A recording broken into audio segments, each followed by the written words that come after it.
In every country, you've got your Cilla Black, and you've got your Gary Glitter, and, you know, all those creatures, I guess. And, you know, I guess I can't refuse that I'm one of them in Iceland, you know. I wasn't exactly brought up in a commune, because all the people there did normal jobs, you know, but they were definitely hippies. And I was definitely brought by that generation, and I look at it as being very lucky. I was always into, from day one, to try as many things as possible. And I'm really conscious about it. I've only got one life, and there's about 90,000 things yet to be done. So I think quite young, I was like out there for experience. Well, I did like a children's album when I was 11. It had several of my own songs on it. And it was supposed to be like this hit in Iceland, which actually was. Sugar Cubes was a group of friends that knew each other very much and respected each other very much. And the music was sort of a secondary thing. But what this album of mine now is kind of where I come from more. Kind of a little bit of jazz, a little bit of sort of experimental stuff, a lot of sort of world music. And that rock and roll thing has never been my cup of tea, you know. The way I look at dance music is that it's not only something linked to DJs and linked with, you know, 1986, Summer of Love or whatever.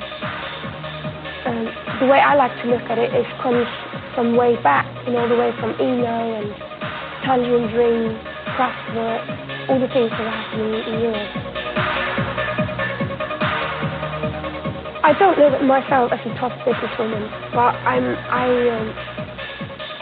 I've got a lot of obligation towards my sons, and I deal with them a little bit like the same way as I deal with my own child. Like I have to fight for them, you know, and I'm ready to fight for them really hard.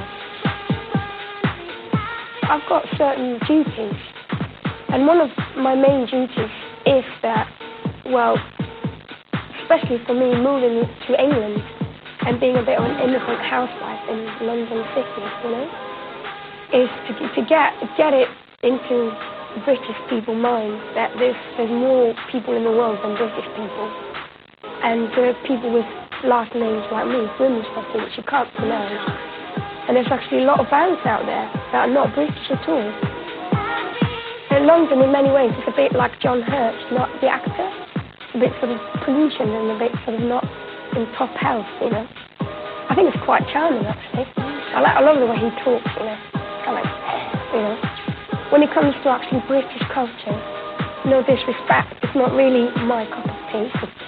It just seems to stand for everything that I don't stand for. Very conservative, very sort of traditional, sort of well-behaved and polite. Well, I seem to be into all them sort of intimate, sort of spontaneous things. I guess I probably should have moved to Venezuela, you know, something like that, you know. I'm romantic in an extreme way. I don't like tricky things. I'm not so into them soft pink, sort of that vibe. I like sort of fierce romance.